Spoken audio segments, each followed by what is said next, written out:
everyone, and welcome back to Beyond the Evidence, the podcast where we dive deep into true crime cases, uncovering the facts and exploring the unanswered questions that keep us coming back for more. I'm your host, Marv, and I want to thank you for joining me today. If you haven't already, please subscribe to my YouTube channel and hit the notification bell so you never miss an update. And if you'd like to support the channel, you can find links to my PayPal and Cash App in the description. Now, let's get into today's topic.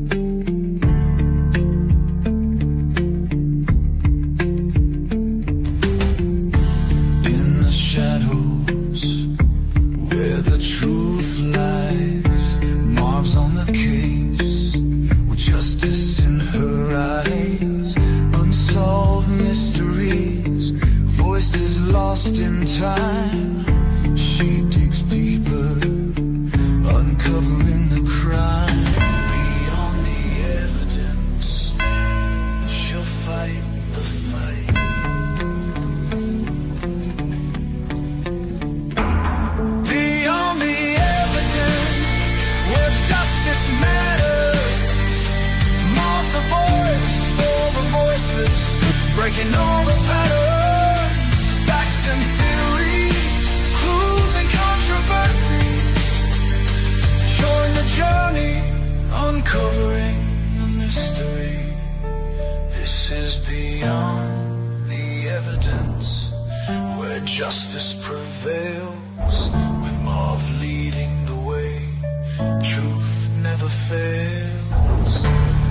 Now get ready for this live stream. Super chat, highlight your message. Don't fall victim to the irrelevance. Hit that, like, share, subscribe to Marv's Beyond the Evidence.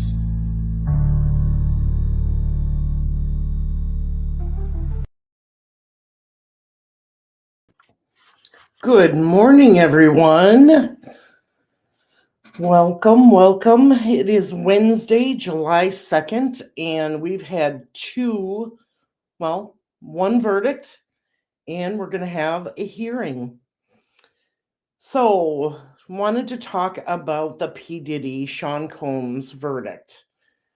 He had several charges, one being racketeering, conspiracy, which was the RICO charge, and the jury found him not guilty. The second charge was sex trafficking by force, fraud, or coercion against Cassie, and he was found not guilty. The third charge was transportation for prostitution against Cassie, and he was found guilty. Fourth charge was sex trafficking by force, fraud, coercion against Jane Doe. The jury found him not guilty. And the last charge was transportation for prostitution against Jane Doe, and he was found guilty. So what does this mean? He was found guilty on 2 counts of violating the Mann Act, transporting individuals across state lines for prostitution. So each of those charges carries up to 10 years, and he was acquitted of the more serious charges of racketeering, conspiracy, and sex trafficking. What does everybody think about that? I'm curious. Let's see who all's in here so far. Yolanda, hello, Marv, Mark, Andrea, and rest of chat. Hello, Melissa. How are you? Welcome, everyone. Melissa, it's BS. Yeah, it's going to be interesting to hear from the jury members. That's for sure. Now, the defense has requested bail and is reportedly seeking release on a $1 million bond. They're requesting consideration of sentencing timing, or they're requesting this based on consideration of the sentencing timing and the prison overcrowding. Right now, he remains incarcerated at the Metropolitan Detention Center in Brooklyn without bond. And sentencing is expected to come in the coming months. We're not sure how long that will take. So what happens next?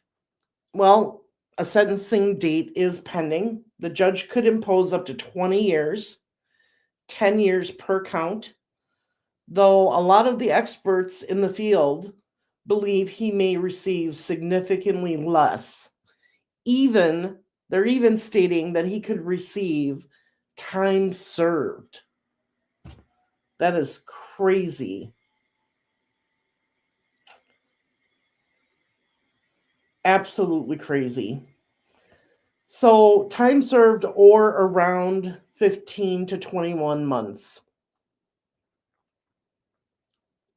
Absolutely crazy. So, the defense is actively preparing legal motions, arguing for bail, and likely to appeal the guilty counts for the post-sentencing. Meanwhile, things aren't over for Diddy. He faces over 120 civil and criminal lawsuits separately. So these are ongoing and unrelated to the current federal case. So let me repeat that since we have a few minutes before Bryan Kohberger's hearing starts, because we're going to watch it live here on the channel.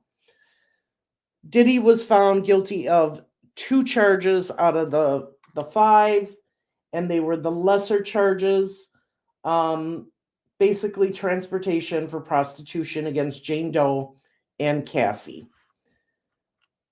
And he could get up to 10 years on each charge. The defense has requested bail. I did hear that the judge told the attorneys to put it in writing and that he would make his decision soon on that. So we're waiting for a sentencing date for Sean Combs, P. Diddy.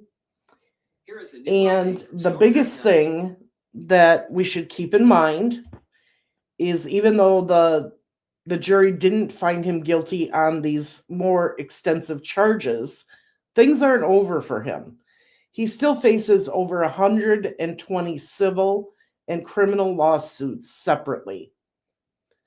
And these are ongoing and unrelated to the charges in the federal case. So he's still not done yet. Absolutely not done yet.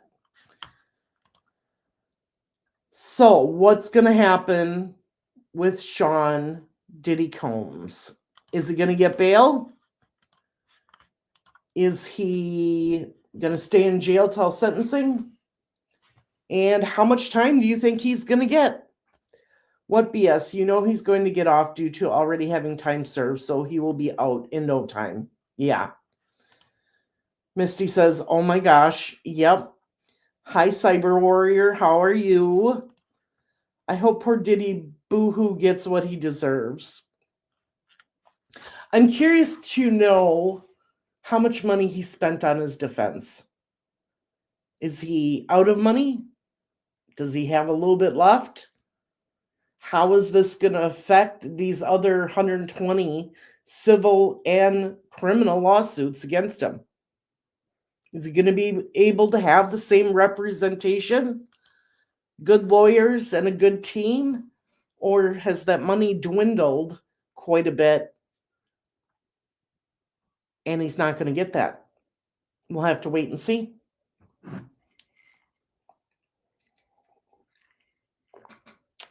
So that happened this morning. I actually left the house and ran to town real quick with my son.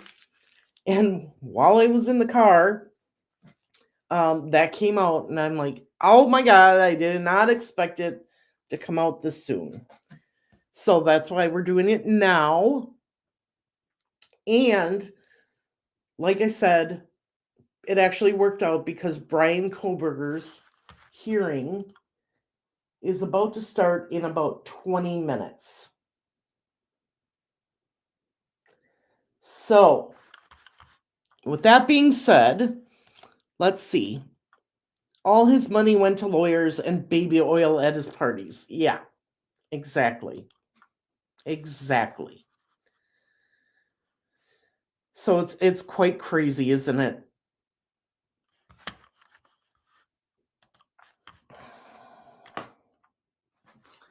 Let's see here.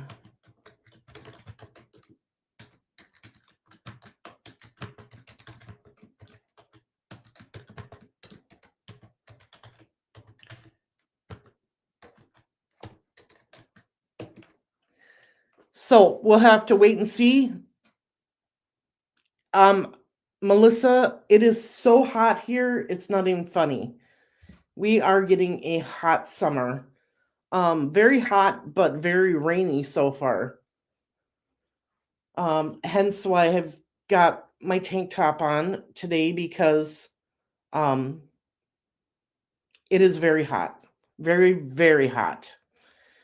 90s there. We've been in the 80s, and for us the 80s is very hot. We are not used to this. Normally it's a lot cooler, so please make sure that you all are taking care of yourselves. I've got my sparkling ice water. I have regular water that I've been drinking along with my Coke Zeros. So just make sure that you guys are staying hydrated during this heat. And, keep your eye out on the weather. Right now, we've had a couple of days where the weather has been nice. We haven't had any real severe weather, but I hear more severe weather is coming. What else was I going to tell you guys? Oh, yes. So, I don't know what happened yesterday. I kept trying to upload things to StreamYard and to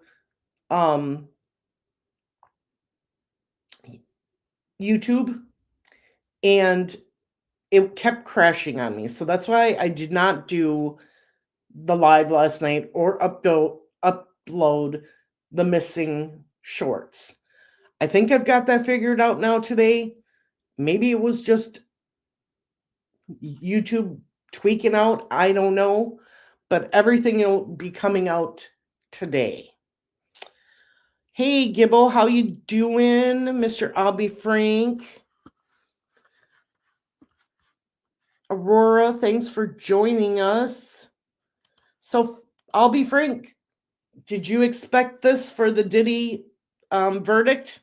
Aurora, you're from a different country.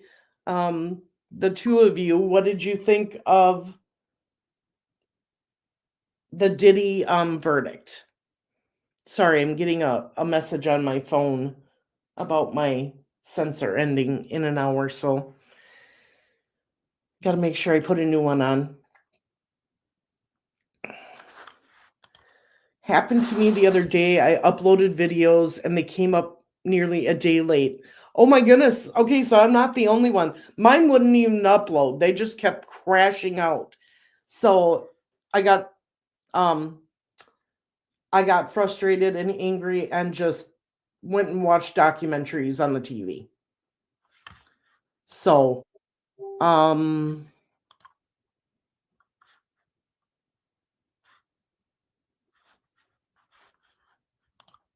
let's see here. What we're waiting for right now, we're just chatting, having a good time.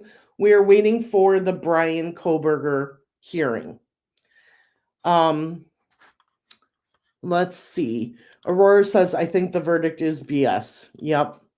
I feel sorry for the other ladies who have to deal with this heat and also dealing with the hot flashes. Oh, yeah. Yep. Guilty of 2 of 5, right? Yep. I kind of wondered that, especially after. Okay, so they went and started deliberating, what, 2 days ago? And within the first hour of deliberations, um, jurors sent a message to the judge stating that juror number 25 didn't want to follow instructions. What was that all about? You know? So I think that was weird. I can see him paying a juror or two off for sure. Yep. My question is this. How many, I know we just have a few people in here right now, but anybody can put their response underneath the video if you're watching the replay.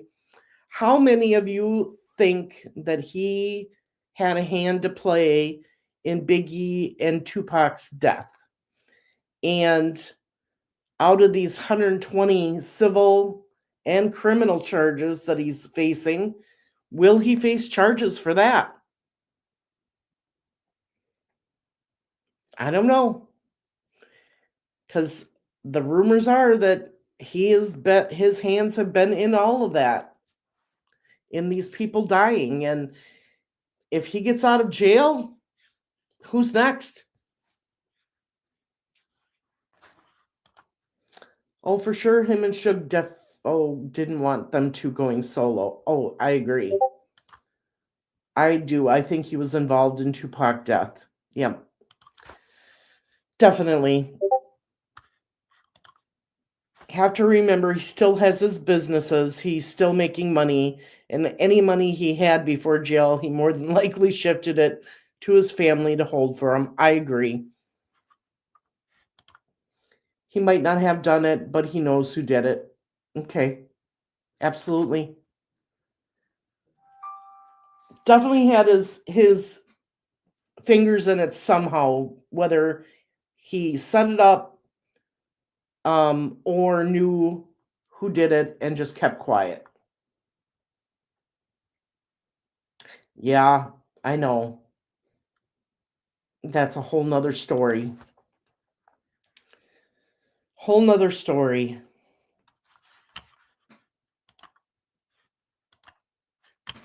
All right, we got 13 minutes before the Bryan Kohberger hearing starts. So let's switch over to that topic. I don't know about you guys, but I was shocked when they said he was accepting a plea deal. He was so gung-ho on proving his innocence, all this time for the past 3 years, and it shocked me. And as we know, the family's reactions to this are mixed. The Goncalves family, especially Kaylee's father, says that Idaho failed them, failed me. They failed my whole family. He criticized the prosecutors for pushing the plea deal without proper input from the families. He added that they were told it was about process, not their needs.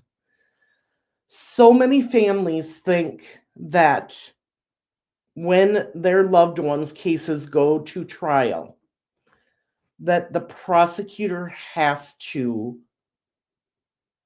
get their input on what they're doing with the case, and especially with plea deals. And that is so false. It sucks, but it's so false. The prosecutor does not have to get the family's input on whether he takes a plea deal or not. A lot of times they do ask. In this case, they did ask. 2 of the families wanted it to go to trial, and 2 of them thought it would be fine for the plea deal.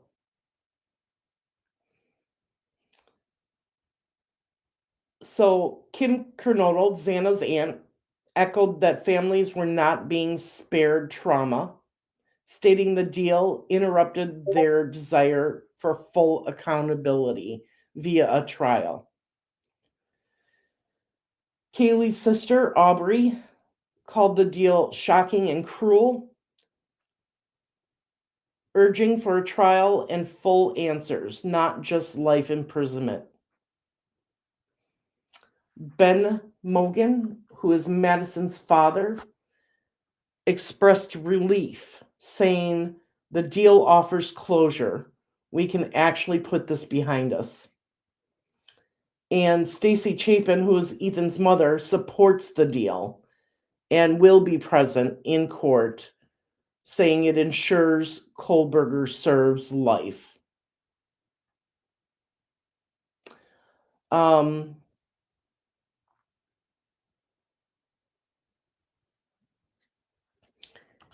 and I believe so. Ethan's mother supports it. Madison's father supports it, but Xana's family and Kaylee's family does not. So it's split right down the middle. If you're a prosecutor, what do you do in that case? You can't just listen to the two families that wanted the trial and take the other two families' consideration and throw it out, and vice versa. I thought it would have happened sooner. I think his defense has been trying to get him to see sense the whole time. I think once the judge shot down the alternate suspect theory, he then knew it was over. But it took that happening to get Bryan to open his eyes and say, okay, we're done.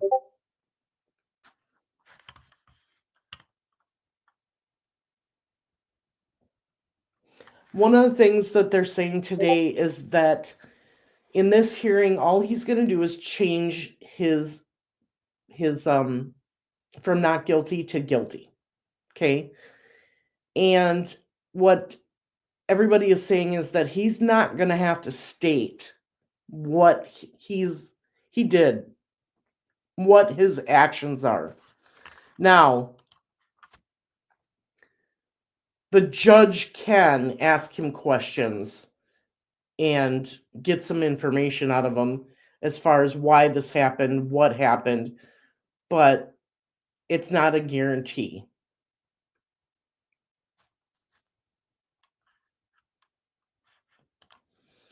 So, it's about 7.5 minutes before it starts. And I had to go and find this off of the actual court site. It's the Idaho 4th District Court, because they were not going to let anybody show it. I'm not sure why.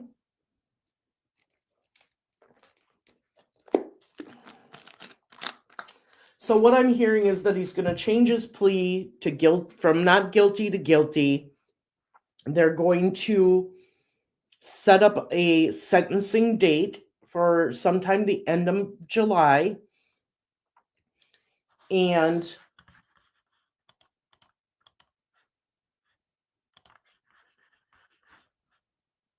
hang on a minute.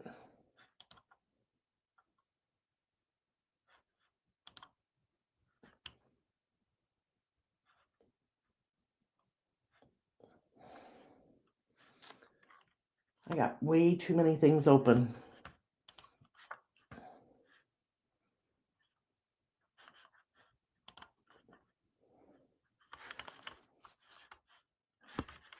Okay,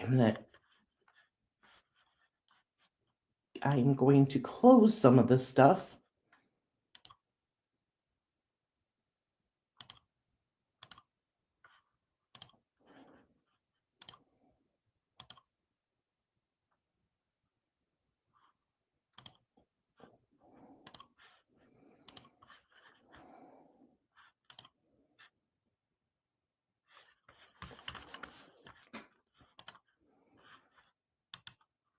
and bring it up over here.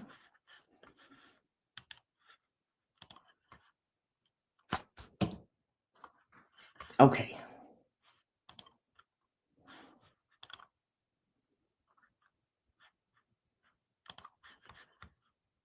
So that I can make sure that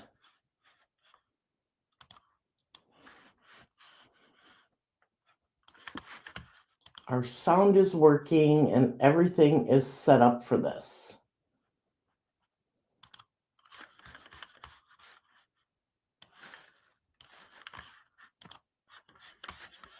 All right, I'm switching my screens around.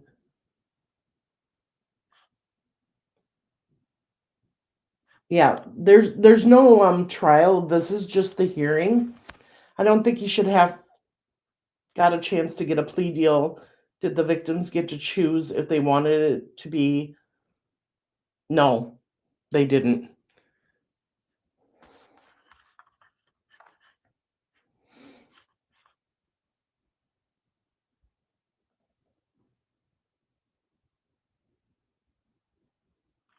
So, okay, I'm gonna bring this up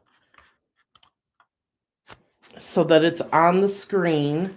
So, like I said, what's gonna happen is he's gonna change his plea today from not guilty to guilty. The judge has to accept it. It's up to the judge whether he's going to ask Bryan some questions about his guilt or not. And then what's going to happen is they're going to um,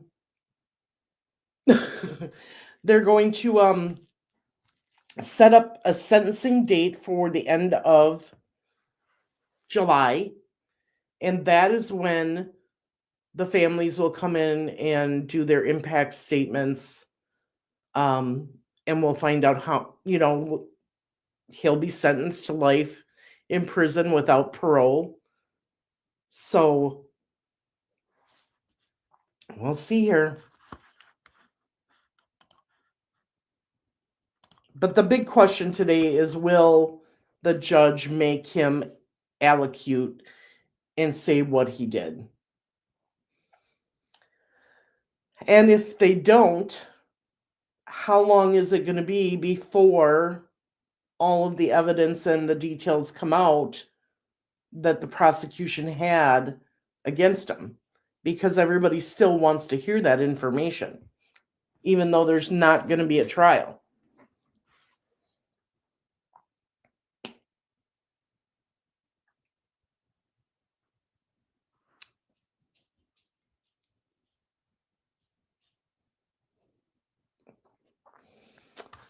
All right.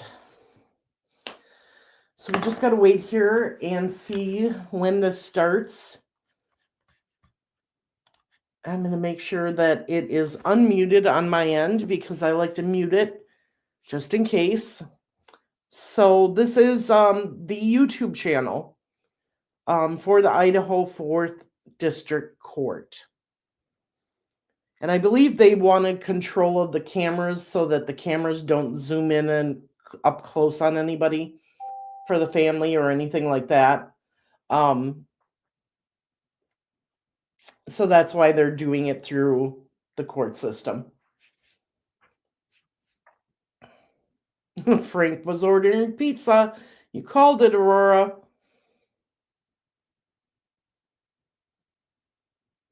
I'm getting dings on my phone right now because everybody is coming live now, preparing to watch this.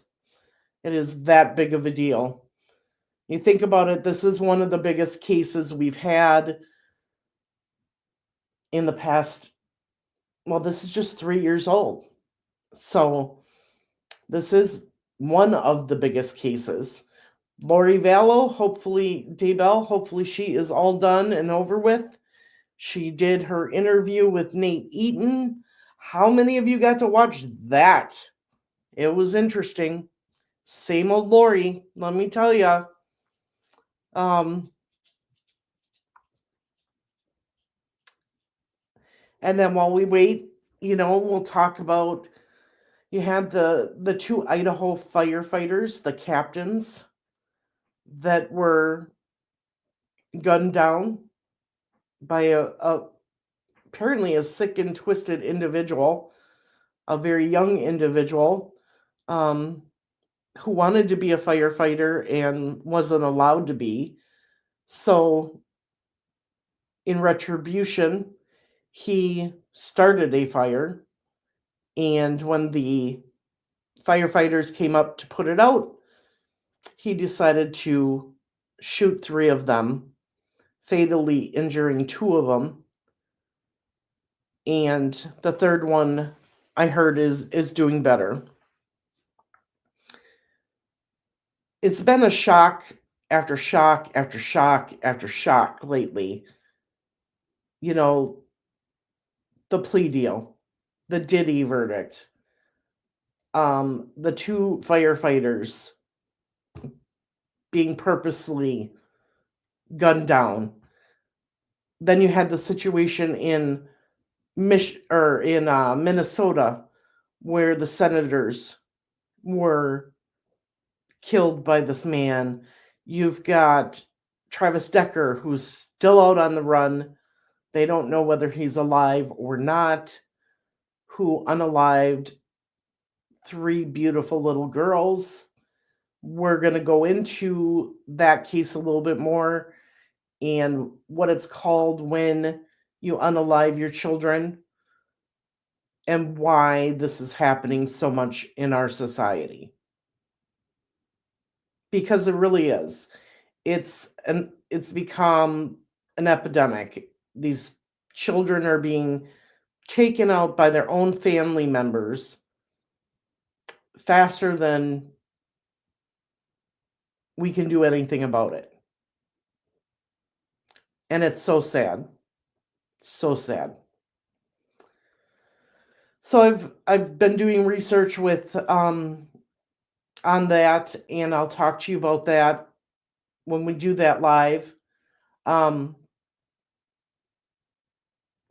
So I've got things that you can look for and watch out for. And if you see any of these signs or symptoms, basically, if you think anything is wrong at any time, to contact your local police department. Let's see here. I'm back. Having diet starts tomorrow. Burger meal. Oh my goodness. I guess you're having one last hurrah, huh? Before the diet starts. Well, good for you. Get it all out of your system now.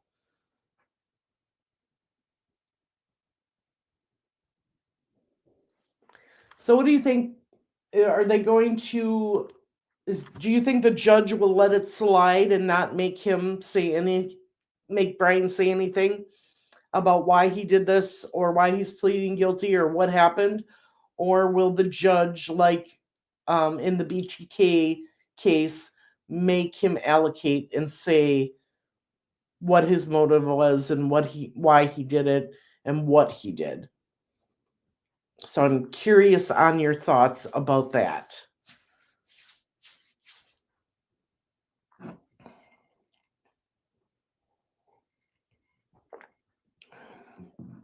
It's 12:02. This is supposed to be starting. Hopefully, here shortly.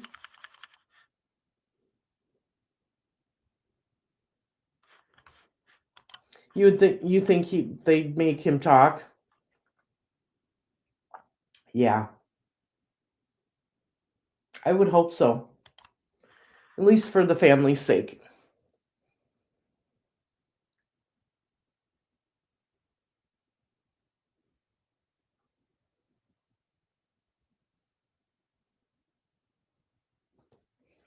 Judge doesn't have a say, just that he accepts it or rejects it.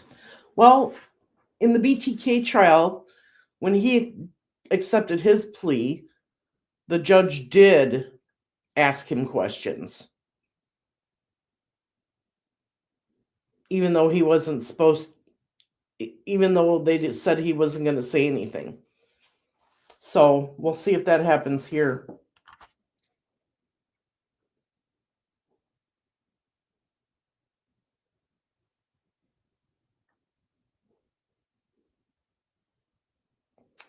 Just looking to see if anything else has come out.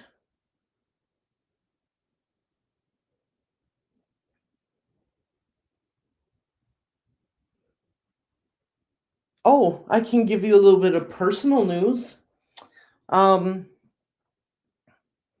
so last month before, I got a jury survey and I completed it, turned it in, and I got my letter the other day. I have jury duty the whole month of August. So every night I have to call in or get online and see if I have to attend and show up at the court every day for the whole month of August.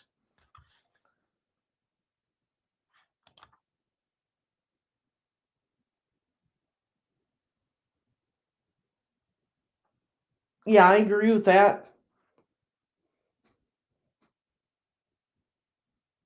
I agree with that. At least give the families some closure.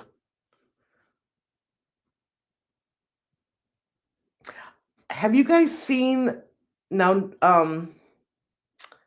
Brian Enton apparently interviewed Bryan Kohberger's teacher, the one that he had 4 classes with. Has anybody seen that interview yet? I was kind of shocked that they actually did it. I know that they said he's accepting the plea, but it actually hasn't gone through the courts yet. So I was shocked that she talked.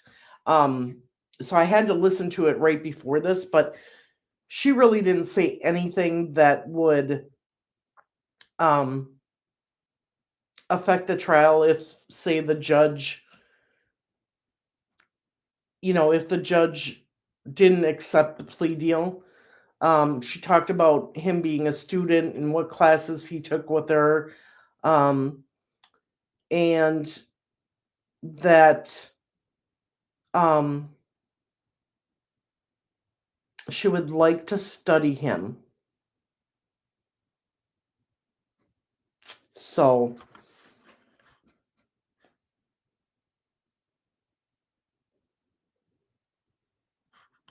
yeah, I've had jury duty one other time. I was called in to the courthouse um, and for some reason the person didn't show up. So after we had sat there for an hour and a half or so, um, we were let go and my jury duty was over. Yeah, it's interesting how she says she wants to, and she did say, yeah, I did. On my survey, I certainly did. And I still am getting called. So I thought that was funny. Um, Let me shut down Discord here so it's not beeping like crazy.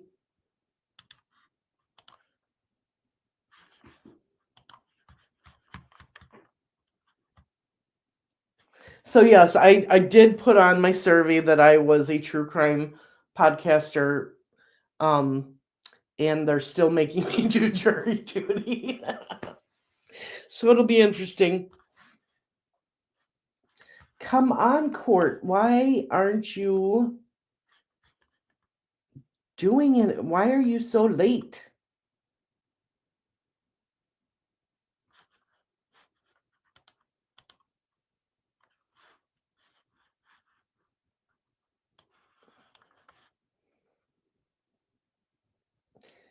Andrea, can you check the other channels and see if they're getting anything? Because I am not.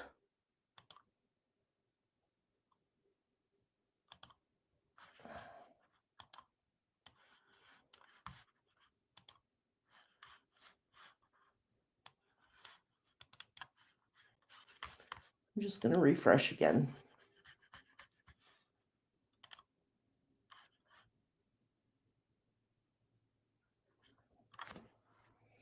Hey, Frank Meister, how you doing?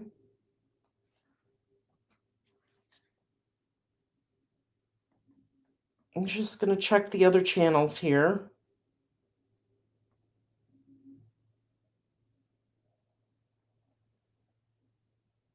Nope, East Idaho News has the same thing I've got. So, okay, we're waiting.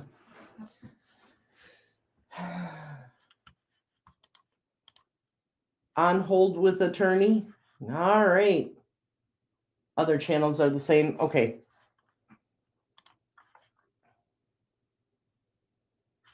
It'll be interesting to see what's happening, what the holdup is.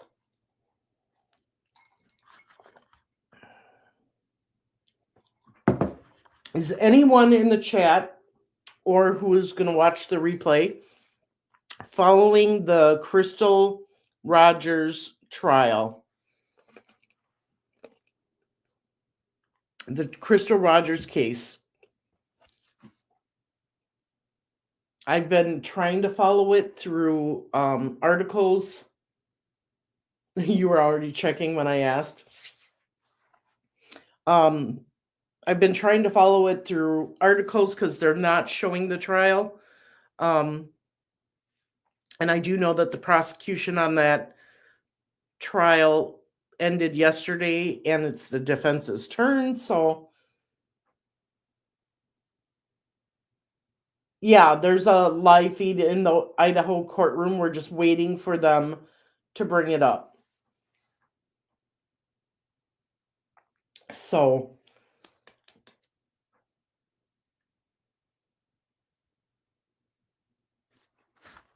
let's see here. Did you see where a cadaver dog hit on the Buick back in 2016? I heard something about that, but I haven't got to see everything. So, I'm still looking at articles and videos and everything. I guess there was some really bad testimony, kind of gruesome testimony. So, I'll be frank is scolding Aurora again. Stop it, I'll be frank. Let Aurora flirt.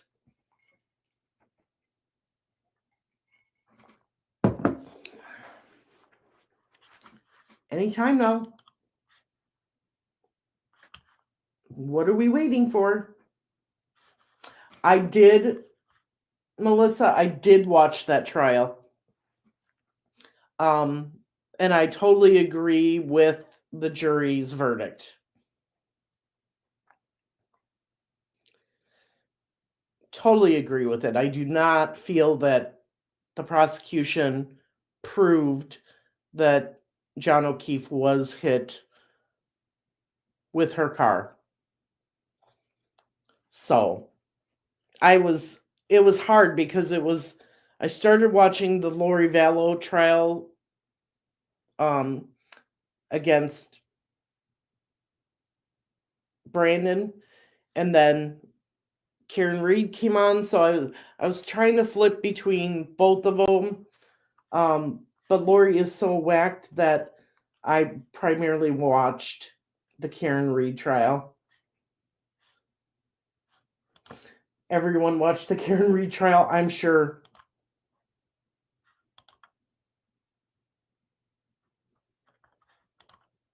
That's funny. People having fun in the chat while we're waiting for the court to resume and show this hearing.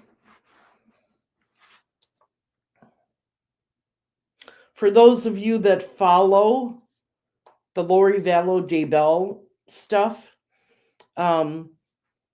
Colby is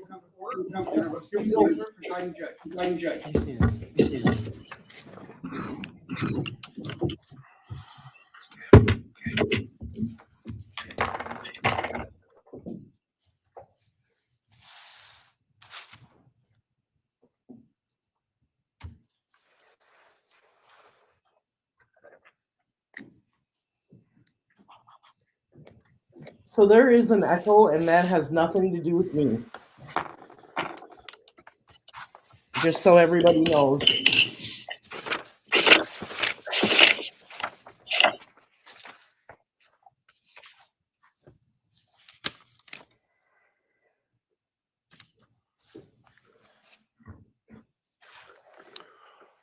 All right, this is CR 0124316665. Defendant is present in custody with counsel, Ms. Thompson, Ms. Jennings, and pardon me, Ms. Taylor, Ms. Massoff, and Ms. Barlow. The state's present with Mr. Thompson, Mr. Horowitz, Ms. Jennings, and Mr. Nye is here as well. Am I miss anybody? I'm sorry. Ms. Allen is here as well. Ms. Allen is here as well. Very well, thank you. All right, we are here today to entertain a change of plea. Before I start, I want to address some issues of concern and otherwise. First, I appreciate everybody in attendance today being on their best behavior. Please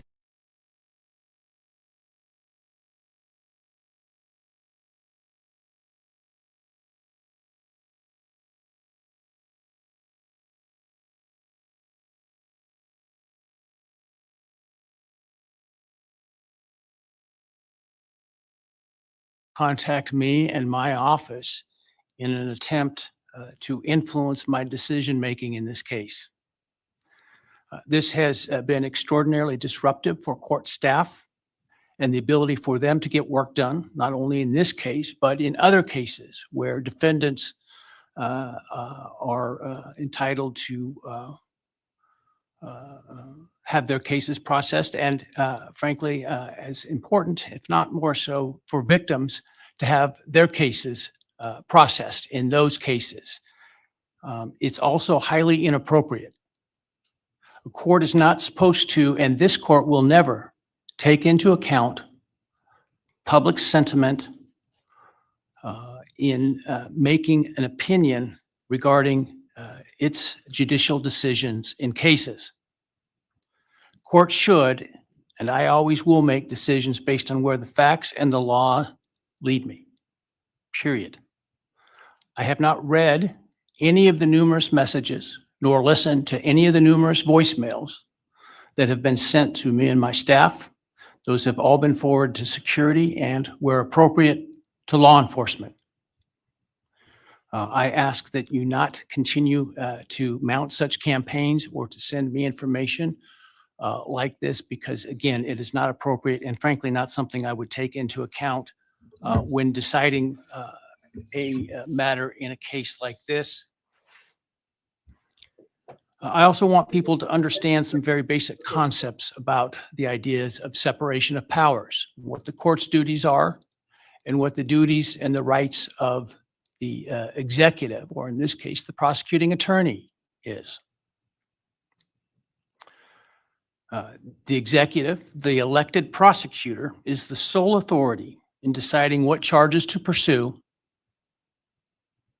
including whether, as well as what penalties to ask for, and what penalties to pursue, including the death penalty. This court cannot require the prosecutor to seek the death penalty, nor would it be appropriate for this court to attempt to do that. This court, in considering a plea agreement, if it were to reject this plea agreement, cannot force the state to seek the death penalty.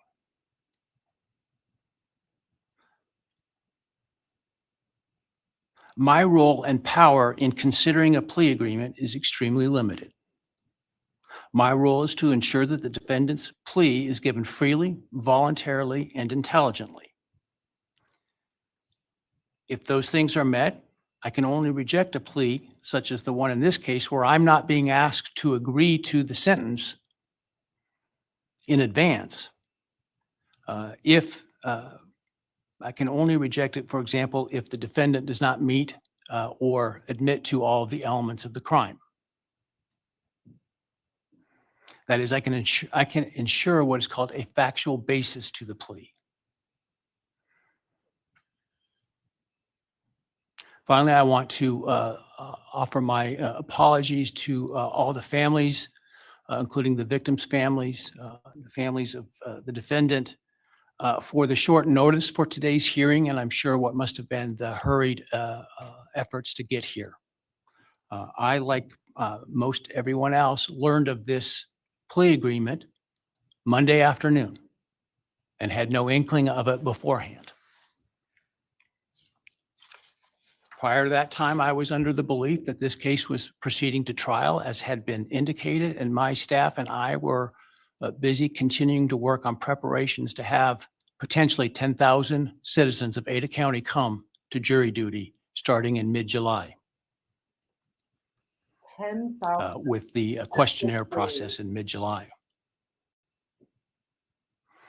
It was, once I learned of the defendant's decision to change his plea in this case, it was important that I take the plea as soon as possible because of the extraordinary administrative efforts that were otherwise attendant to the process of this, getting this trial potentially underway on time, and including the significant process of bringing, again, potentially up to 10,000 jurors to come in and fill out juror questionnaires prior to the beginning of the voir dire process.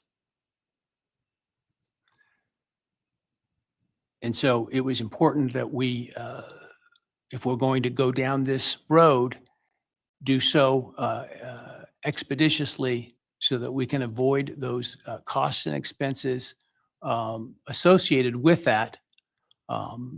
Otherwise, if it was not going to result in a plea, or for some reason the plea were to fall through today, that we could continue diligently towards trial at the time specified. And so that obviously required that we act quickly. And so some folks may have not had the amount of time that we would otherwise allow for them to travel here. And so, again, I apologize for that. I want to make people aware that during the hearing, if you are to leave the courtroom for any reason, you will not be readmitted during the hearing. Also, when we finish the hearing this morning, I ask that the public and media wait in their seats until the victims' families and the defendants' families and others are escorted out of the courtroom before you start to leave. Finally, I want to acknowledge the trial court administrator and her staff, the Ada County Sheriff, and the Ada County 4th District Marshal Service for the huge lift that they've accomplished in preparing for and orchestrating this hearing today, as well as to all the security attendant today that you see, and some of whom many of whom you don't see, with less than 48 hours notice. And so I appreciate the hard work that they've been doing. Frankly, some of them while they were on some vacation prior to the trial starting and had to call that short. And so I appreciate very much their professionalism and dedication. All right. That said, let's move to the business of today. I understand the state and the defense have reached a plea agreement in this case. For the record, I have a written plea agreement which indicates in sum, the defendant will plead guilty to all 5 counts in the indictment: burglary, felony, and first-degree murder, 4 counts. The state and the defendant stipulate That is, that the defense is not free to argue for a lesser sentence at sentencing to the following. The defendant on the burglary charge will be sentenced to 10 years fixed, and that the defendant on counts 2 through 5, the 4 counts of first-degree homicide, on each count would receive a fixed life sentence, all 5 of those counts to run consecutive to one another. Defendant, as part of the plea agreement, waives his right to appeal, as well as his right to appeal the sentence and his right to seek leniency or reconsideration of the sentence under Idaho Criminal Rule 35.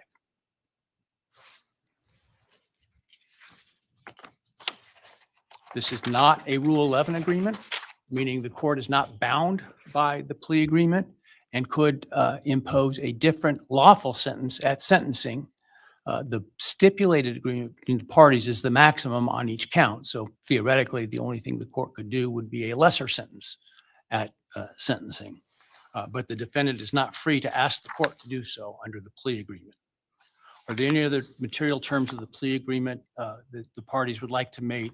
Obviously, the plea agreement, the written plea agreement will speak for itself and be part of the court record. Not from the state, Your Honor. Thank you. No, Your Honor. Thank you. All right, very well.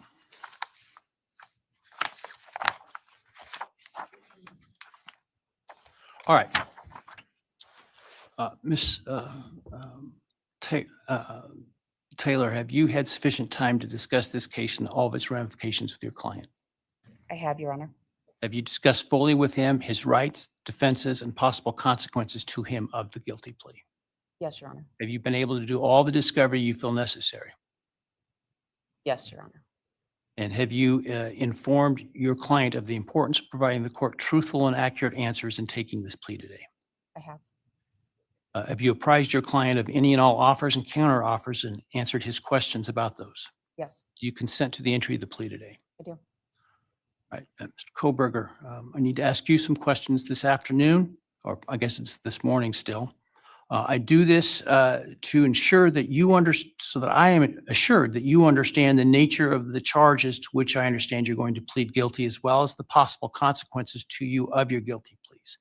I want to make sure your plea is given voluntarily, and I want to make sure that you actually committed the crimes to which you're pleading guilty, because I don't want you to plead guilty to a crime you didn't commit. If you attempt to plead guilty today, but for some reason I don't accept your plea, then it is possible that your statements today could be used against you later at trial. Do you understand that? Yes. All right, thank you. And now, while you're standing, actually, why don't you take the oath from the clerk? Oh, he's going to have them swear in and everything. Do you solemnly swear or affirm that the testimony you shall give in the matter and the testimony before this court shall be the truth, the whole truth, and nothing but the truth, so help you God? Yes. All right, and Mr. Kohberger, just to make it easier, you don't need to stand when you speak to me. I appreciate the sign of respect, but for convenience, you can remain seated, all right? All right, what's he going to make him say? Before I start asking you questions today, have you consumed substantive questions? Let me ask you, have you consumed any alcohol, drug, or other intoxicating substance that would impair your ability to understand or exercise reasonable judgment? No.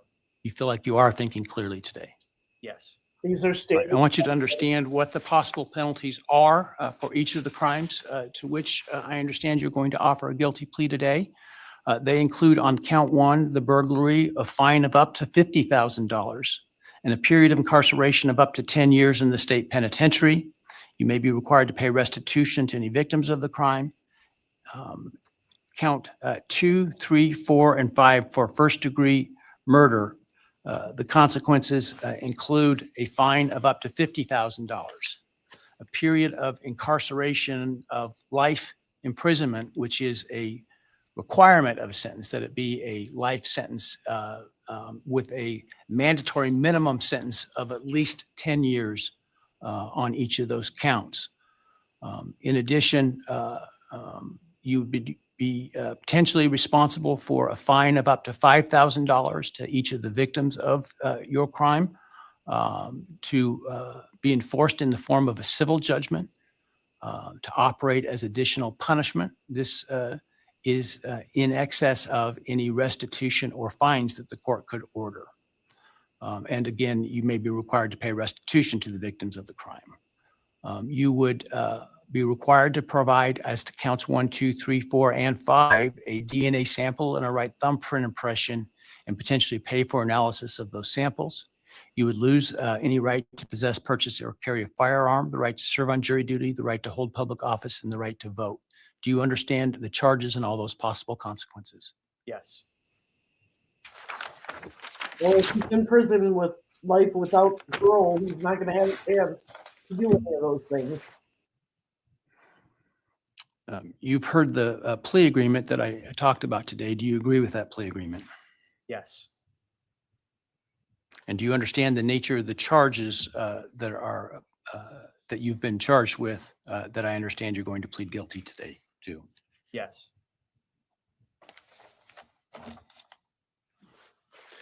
As I indicated, I'm not bound by the plea agreement, but the plea agreement is for the maximum on each count. Do you understand that I'm not bound by the plea agreement? Yes. Has anyone promised you that I would be lenient or easy on you if you pled guilty? No. Has anyone threatened you or anyone close to you to get you to plead guilty? No. Is anyone other than the state's agreements with respect to the plea agreement, has anyone promised you anything in exchange for your plea agreement? No. Has anyone told you to be untruthful in answering my questions today? No. Keep going, Judge. Has anyone offered you a reward of any kind other than the plea agreement in order to get you to plead guilty today? No.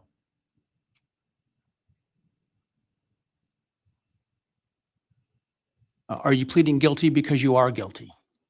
Yes. And counsel, obviously there have been a number of motions filed to suppress evidence in this case. Uh-oh. Other motions that you felt were available with respect to Rule 12. No, Your Honor. And Mr. Kohberger, you understand that by entering the guilty plea in this case, you would be giving up your right to appeal any decision this court made, as well as your sentence. Yes.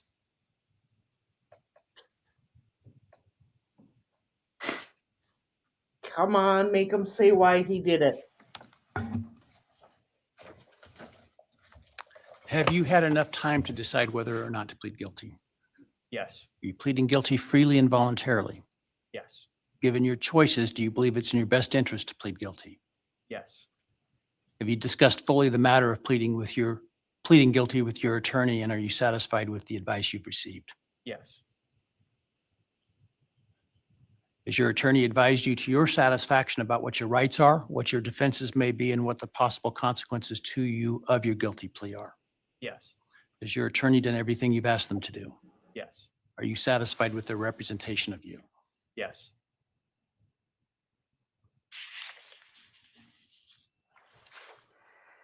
I have received a written guilty plea advisory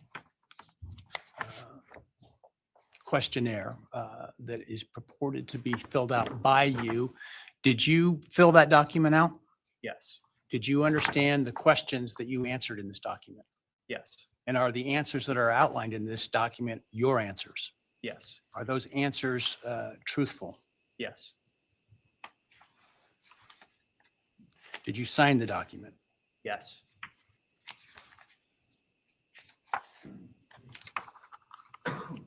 And this document outlines many of the rights that you have in this case. Should you not plead guilty, did you understand those rights? Yes. They include a right to a jury trial. Do you understand that? Yes. They include a right to the presumption of innocence. Do you understand that? Yes. You have the right to require the state to prove your guilt as to each element beyond a reasonable doubt. Do you understand that? Yes. They include a right to confront your accusers and cross-examine witnesses presented by the state, including by utilizing the subpoena power of the court to accomplish that. Do you understand that? Yes. You understand you would have a privilege against self-incrimination and a right to remain silent meaning you would not be compelled to testify if you did not wish to, had you not pled guilty. Yes. You understand you're giving up that privilege and those rights that I've just outlined by pleading guilty. Yes. All right, I want you to understand what the state would have had to have proven at trial had you, to the crimes that you're pleading guilty to, had you, if you didn't plead guilty. Let me find the document. Hang on a second here. All right.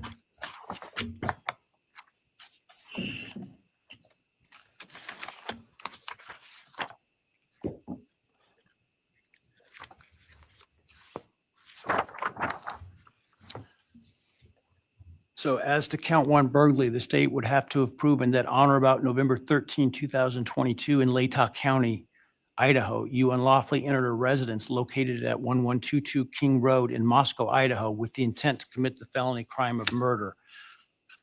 As to count two, the state would have had to have proven that on or about that same date in Latah County, Idaho, you did willfully, unlawfully, deliberately, with premeditation and malice aforethought, kill and murder Madison Mogan, a human being, by stabbing Madison Mogan, from which she died. As to count three, the state would have had to have proven that on that same date in Latah County, at that same address, you did willfully, unlawfully, deliberately, with premeditation and malice aforethought, kill and murder Kaylee Gonzalez, a human being, by stabbing her, from which she died. As to count four, the state would have had to have proven that on or about that same date in Latah County, Idaho, you did willfully, unlawfully, deliberately, with premeditation and malice aforethought, kill and murder Xana Kernodle, a human being, by stabbing her, from which she died. And then as to count five, also murder in the first degree, that on or about November 13th, 2022, in Latah County, Idaho, you did willfully, unlawfully, deliberately, with premeditation and malice aforethought, kill and murder Ethan Chapin, a human being, by stabbing him, from which he died. Do you understand those things the state would have had to have proven? Yes. And do you understand that by pleading guilty, the state no longer has to prove those things because you're admitting those things are true? Yes.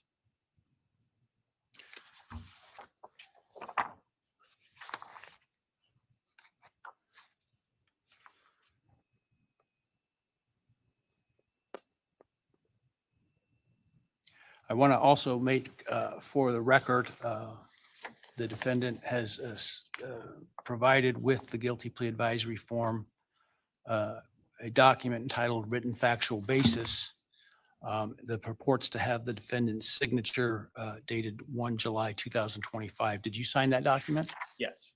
And did you agree with the written factual basis that is included there? Yes.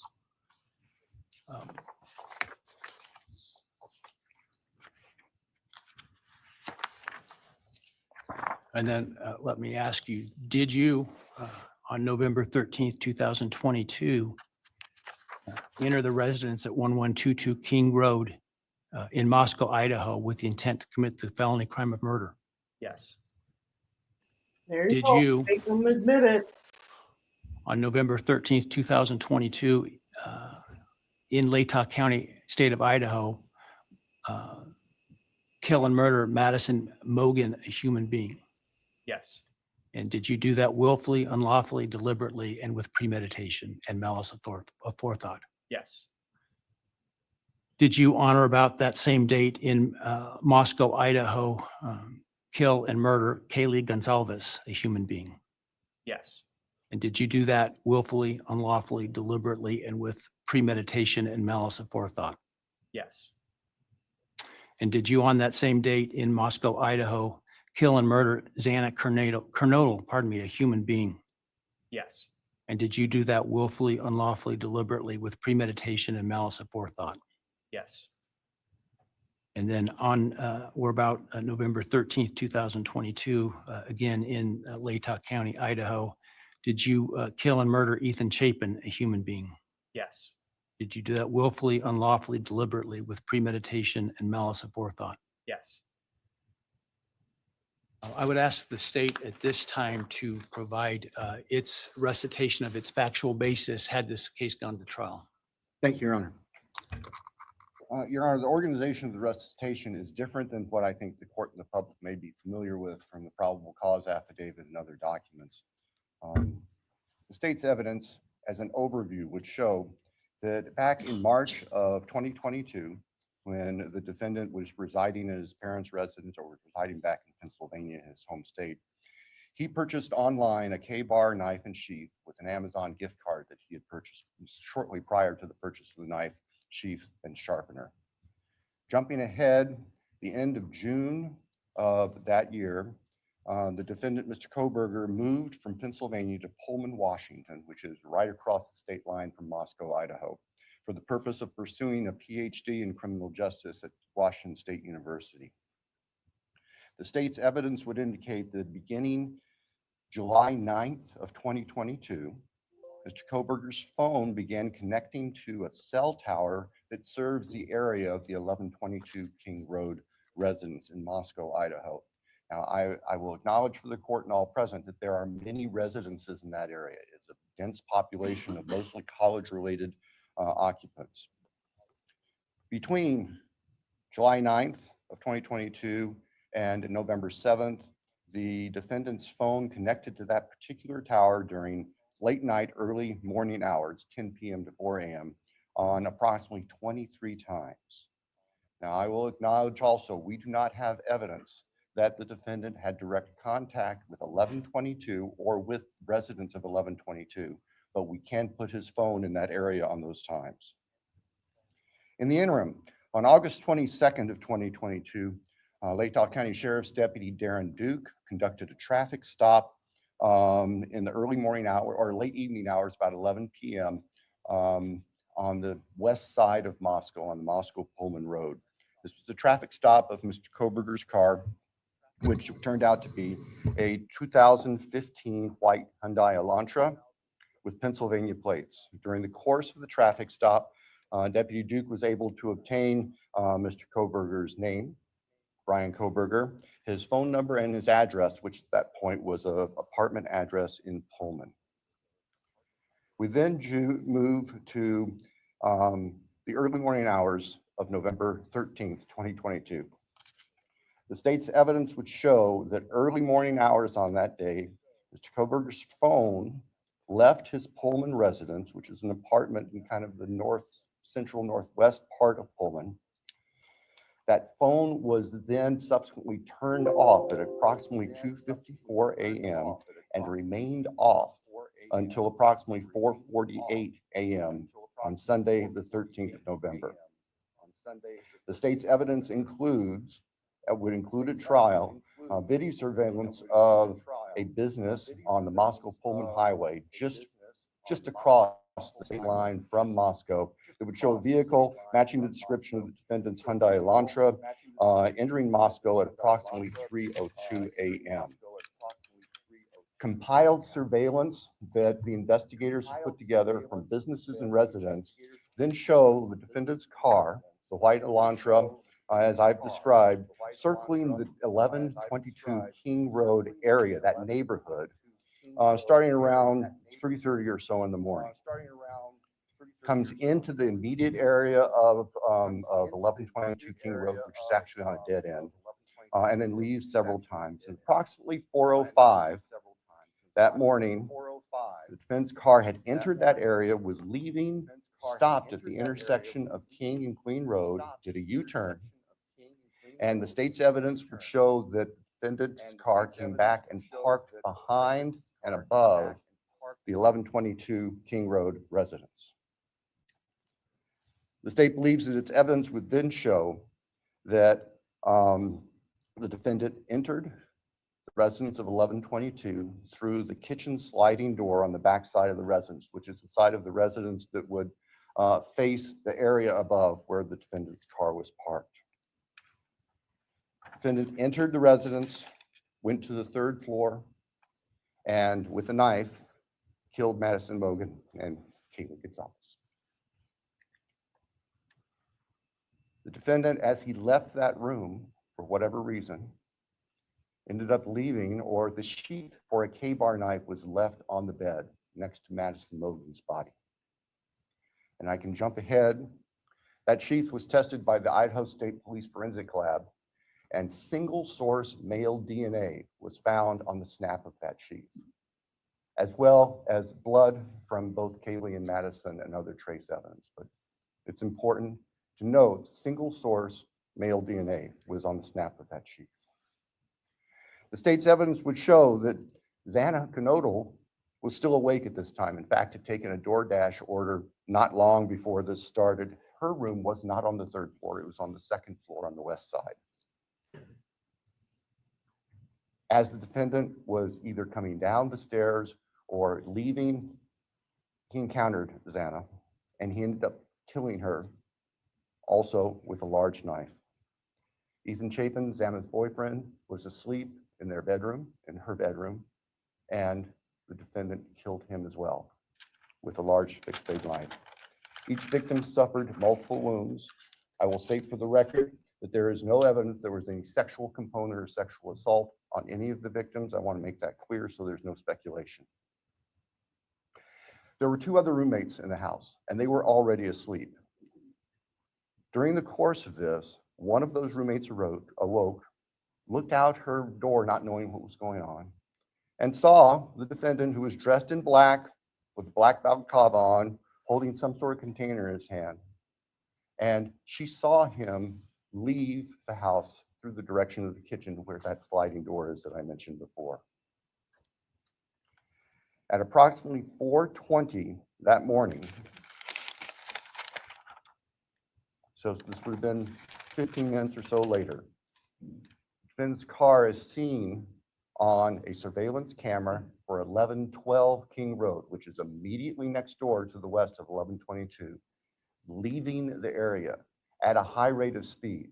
And if the court were to see that, or anybody in this courtroom would see that, you can see the car almost loses control as it makes the corner, heads north, and then turns to go south on Walinta, which is one of the only ways to get out of that part of town.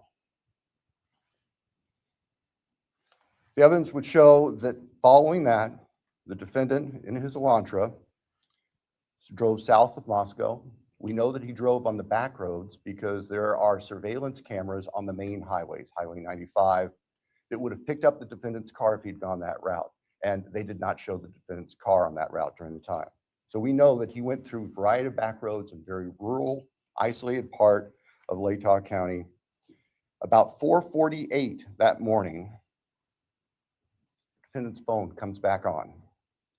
And the evidence will show that that phone was located south of Moscow, likely at a side road intersection with Highway 95. From there, the defendant's phone activity tracks heading back north towards Pullman, Washington, where the defendant lived. About 5:26, starting approximately 5:26, various surveillance cameras in Pullman, Washington pick up the defendant's vehicle as he enters Pullman from the south and heads north and slightly west towards his apartment, where he arrived at approximately 5:30 in the morning. Later that morning, Sunday, the 13th of November of 2022, Mr. Kohberger's phone returned to the area of King Road. We don't know exactly what he did, but it returned to that area. It's about 9 o'clock in the morning. It's there for about 10 minutes and then returned to his Pullman residence. About 9:30, the state's evidence will show, evidence taken from the defendant's phone, that he took a selfie of himself on his phone in what appears to be the bathroom of his Pullman apartment with a thumbs up. The defendant's phone then went to the Lewiston-Clarkston Valley, approximately 30 miles south of Moscow and Pullman. And the defendant is actually seen with his car at various businesses down there. This area is the confluence of the Clearwater River and the Snake River. Lewiston is Idaho's seaport.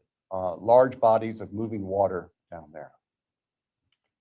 In addition to tracing the defendant's activities, as I've just outlined, on the 13th and leading up to the 13th, the state's evidence will show that following Sunday, November 13th, 2022, business records show that the defendant began searching for a K-bar knife and a K-bar knife sheath. as the state believes, to replace the one that was left at the scene of the murders. The evidence also will suggest that there were at least attempts by the defendant to delete or alter his purchase history on Amazon, where all these transactions had occurred. Later that week, the state's evidence will show that Mr. Kohberger went to what we would call DMV, motor vehicle licensing here in Idaho, in Pullman, to change his car registration from Pennsylvania to Washington. That's of note because Pennsylvania cars do not require a front license plate. The vehicles seen on the surveillance cameras of the defendant's car showed it didn't have a front license plate on it. At the time of the traffic stop by Deputy Duke in August, it was Pennsylvania plate, no front license plate. Mr. Kohberger proceeded to finish his semester of studies at Washington State University and returned to Pennsylvania for the holidays. Law enforcement at this point were aware of Mr. Kohberger, had been accessing information about him, were trying to find him. They located him in Pennsylvania, and they conducted what's called a trash pull. During the nighttime hours, agents of the FBI, who assisted immensely with this case, working with the sanitation department back in this neighborhood in Pennsylvania, took trash that had been set out on the street for collection, sent the contents of that from the Pennsylvania residence of the defendant's parents to the Idaho State Forensic Laboratory, where the lab experts there were able to identify DNA on a Q-tip as coming from the father of the person whose DNA was found on the knife sheath that was next to Madison Mogan's body in the bed. Subsequently, an arrest warrant was issued here in Idaho, and a search warrant was issued in the state of Pennsylvania with the assistance not only of the FBI, but the Pennsylvania State Police. Mr. Kohberger was arrested at his parents' home to return to Idaho. Upon his return to Idaho, a DNA sample was taken from him, and it matched the DNA found on the knife sheath next to Maddie's body at the crime scene. I can tell the court, in public, the weapon itself, the knife, has not yet been recovered. I can tell the court that the defendant's apartment in Pullman was searched, as well as his office. Spartan would be a kind characterization. There was virtually nothing there. Nothing of evidentiary value was found. And of course, we are now talking 6-8 weeks after the time of the killings. In Pennsylvania, the defendant's car was seized, and it was actually pretty much disassembled internally. And it also had been cleaned. There was a bucket of cleaner right beside it. I think we can all look to our own cars, you know, in those compartments in the doors. You can try to keep them clean where you put stuff. There's always some degree of crud in there. They were spotless. The defendant's car had been meticulously cleaned inside. And the state would present to the jury that that was part of the defendant's plan in covering up this. The defendant has studied crime. In fact, he did a detailed paper on crime scene processing when he was working on his pre-doctorate degrees, and he had that knowledge and skill. So, Your Honor, at the end, the state submits that the evidence that I've given just a quick overview of, and that to present in court would consume weeks, which the state is prepared to do and has been prepared to do, would show that as the defendant has just admitted and pleaded guilty on November 13th, 2022, excuse me, Mr. Kohberger entered the residence at 1122 King Road in Moscow, Idaho. He did that with the intent to kill. We will not represent that he intended to commit all of the murders that he did that night, but we know that that is what resulted, and that he then killed intentionally, willfully, deliberately, with premeditation, and with malice forethought, Maddie Mogan, Kaylee Gonzalez, Ethan Chapin, and Santa Cruz. Thank you. Thank you.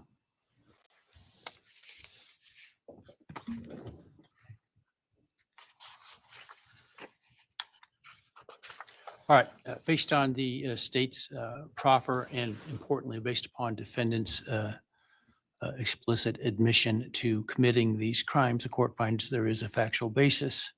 Therefore, with respect to count 1, burglary, felony, how do you plead, Mr. Kohberger, guilty or not guilty?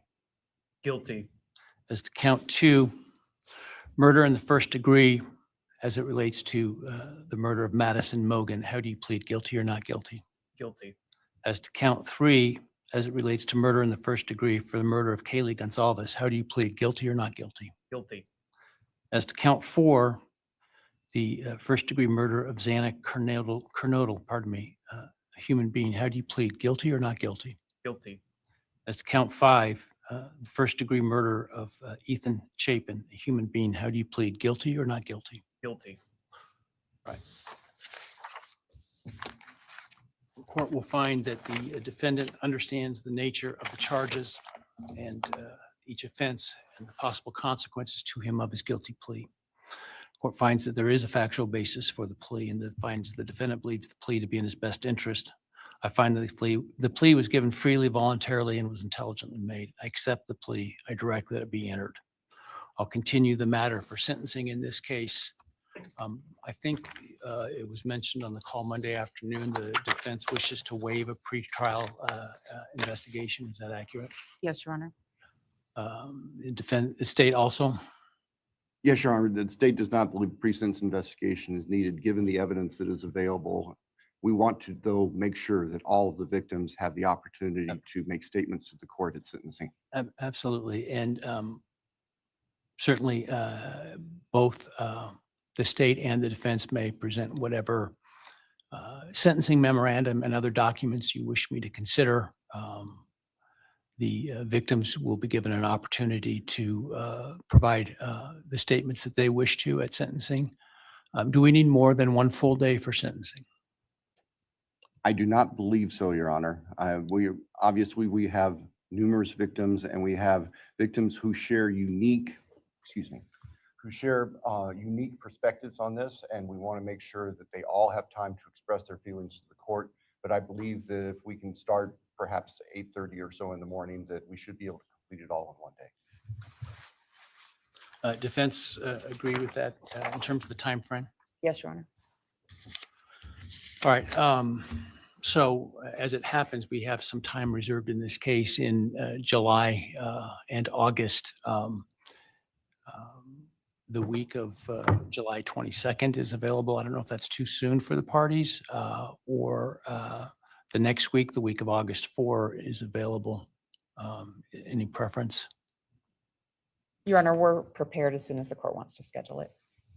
The state, I believe, would be prepared on the 22nd. We've told the victims' families that we're looking at approximately those dates. All right. So because of the plan to bring in so many jurors to fill out questionnaires, I had ordered that no other trials could take place in this courthouse the week of July 22nd.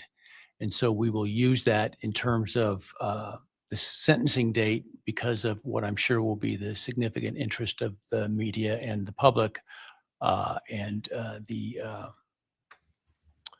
logistics that will be required to make that happen. Without trials going, it'll be a lot easier to do that. So let's pick that week. Why don't we pick July 23rd with the idea that if for some reason we don't finish, we could continue into the 24th. We'll start at 9 in the morning. Does that give your team enough time, Sandra? 9 in the morning? All right. Any concerns with that date? No, Your Honor. Thank you. No, sir. All right.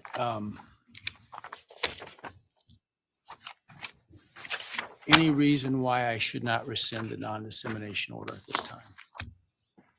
You're right. I think that given the history of this case, it would be best if that remained in place through sentencing. So we have time to make sure there's the ability to completely answer questions. That would be the state's preference and recommendation.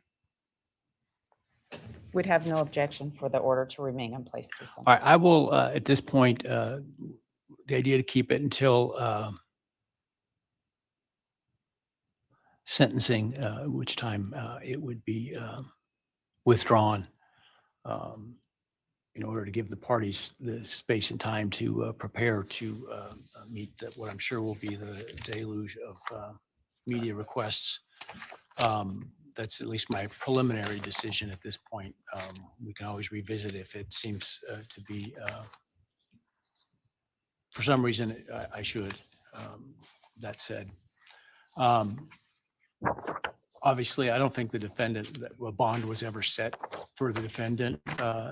Were it would be revoked. The prior order allowing him to come in civilian clothes is revoked, given his plea and no longer the presumption of innocence. And in fact, now the actual conviction for the crimes. He will continue to be held at the jail pending sentencing. Is there anything else today? No, Your Honor. Thank you. I assume that the trial date will be vacated trial and those is- 4 jurors will be released. The trial will be vacated, and I'm sure that the jury commissioner will get word to those that receive their summons that they won't be required to attend. So Thank you, Your Honor. that said, again, if you would all please wait for the parties and the victims' families and others to leave the courtroom before you do, I would appreciate it. And with that, we're adjourned. All right, please.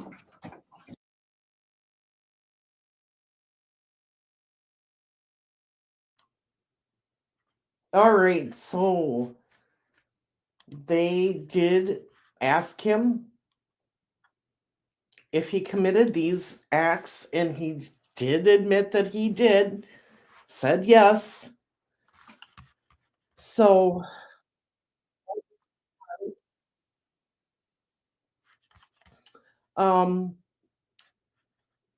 wow. Unfortunately, Kelly, this happens all the time. I mean, look at the many cases that we've watched in the trials. The individual that is found guilty, or in this case admits guilt, doesn't say why. And it's heartbreaking. I wanted to read to you. Let me share this with you. As I said,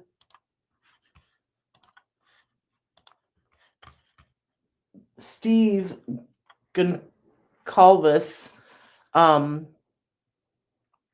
brought his family into the courtroom before the hearing started, got them seated, and then left. He said he was not able to stand there and listen to this. But they did make a statement on their Facebook page, so let me get that for you. And this was made 3 hours ago. It says, right here, right now, we dig our heels into the earth and carve a line deep in the dirt. This ain't justice. No judge presided. No jury weighed the truth. Thompson robbed us of our day in court. No negotiations. No jury of our peers. Not even the pretense of cooperation and fairness.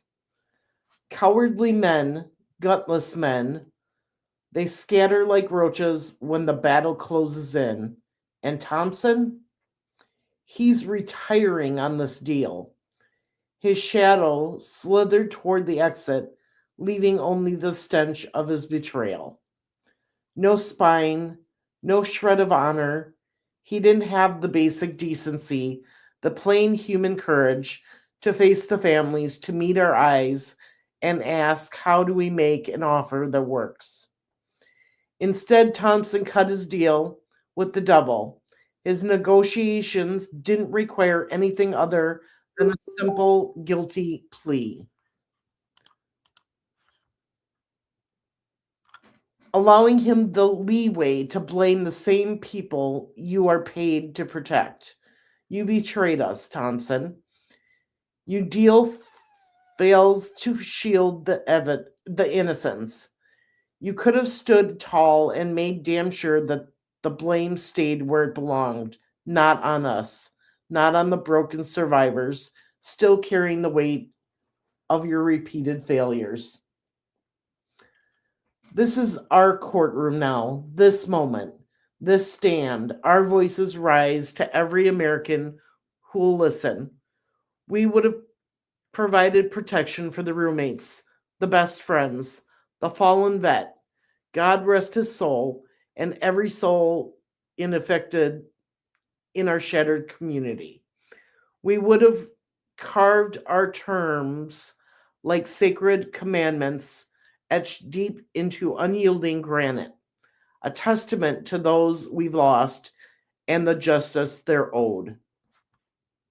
First, truth. Spill it. BK, every sickening detail only the killer could know. The kind that twists your guts just to hear, but turns even a simpleton Kohberger against you. Second, you bear the guilt, all of it alone. You don't get to smear the survivors, the ones still waking to nightmares born of your reckless choices. Third, no cashing in on our grief, no books, no private interviews with your ex-professor. No one is allowed to study you because you're not special. You don't get to spit on our kids' graves by making this all about you. Only Hitler can step into this void, mend the wreckage. Thompson left in Latah, so-called justice system. This is what murder victims' families' negotiation looks like. It's ugly, it's raw, it's wild, it's anything but easy. Yet you, Mr. Thompson, didn't even bother to negotiate with us. So this is all we have left. There's no more time for us to wait for you to make a stand, so we stand in your place. Kaylee Jade Goncalves, we love you, baby. You deserve better than this justice system. Your soul is not Thompson's bargaining chip. We do not accept his plea deals signed in your name. We're screaming for you as loud as we can. Kaylee Jade is better than this. This is our last shot. Judge Hitler, you are our only hope that our child murdered isn't granted control over his destiny in our child's names. You take control of this deal and make it right, because now you own it.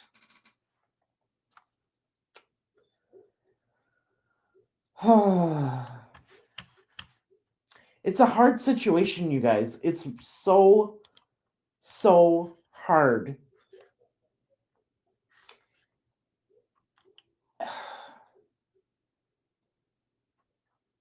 I mean, I understand how he feels, but in the end, this is still a win for the families.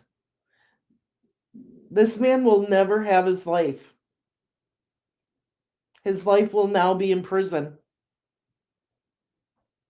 He is officially known as the murderer of Xana, Ethan, Maddie,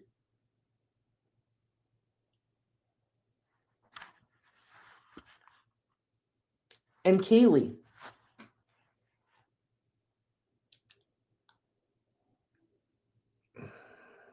I understand that he wanted this person to lose his life for what he did to those kids.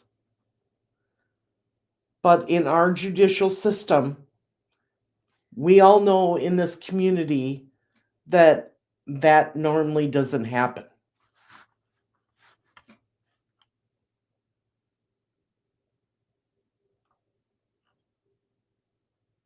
So my heart is torn.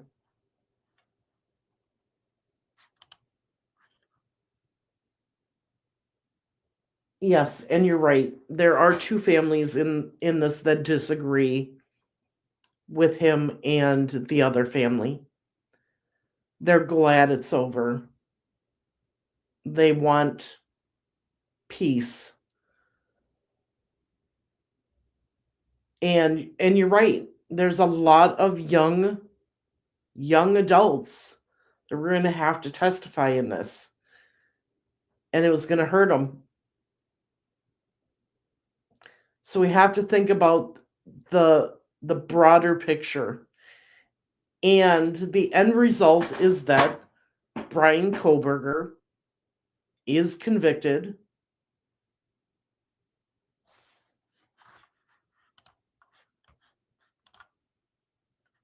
of killing these beautiful, beautiful lives.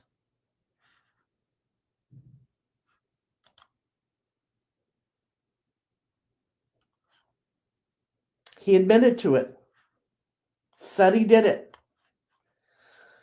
Will we ever know why? Probably not.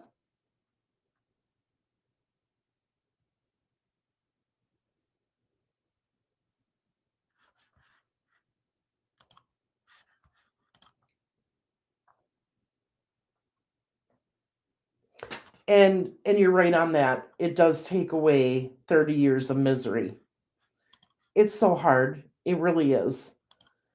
The families now can move on, honor their loved ones, honor Kaylee, Madison, Xana, and Ethan. They have many, many ways to do that. And I'm sure that once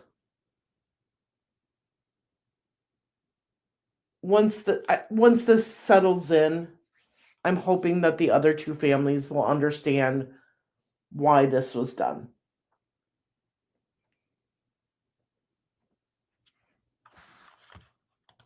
But right now it's raw emotion. And we can certainly understand that raw emotion here. These lives were taken way too soon. The person that is responsible for taking their lives will forever be in a prison cell where he belongs.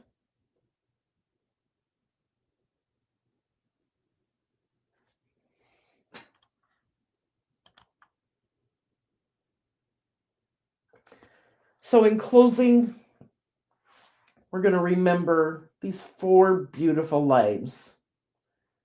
Xana, Ethan, Maddie, and Kaylee. And hope that this can bring some peace to their families and their friends and everyone that was involved in this case.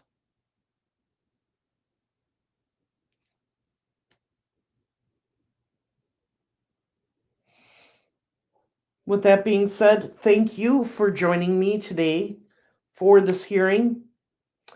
I will be showing the sentencing hearing also, and we'll probably watch, so that's going to be on July 23rd, possibly the 24th, and then Lori Vallow gets sentenced on the 25th, and we'll be watching both of those. So thank you for joining me. Please, please put these beautiful pictures out on social media. Today is all about their lives versus his.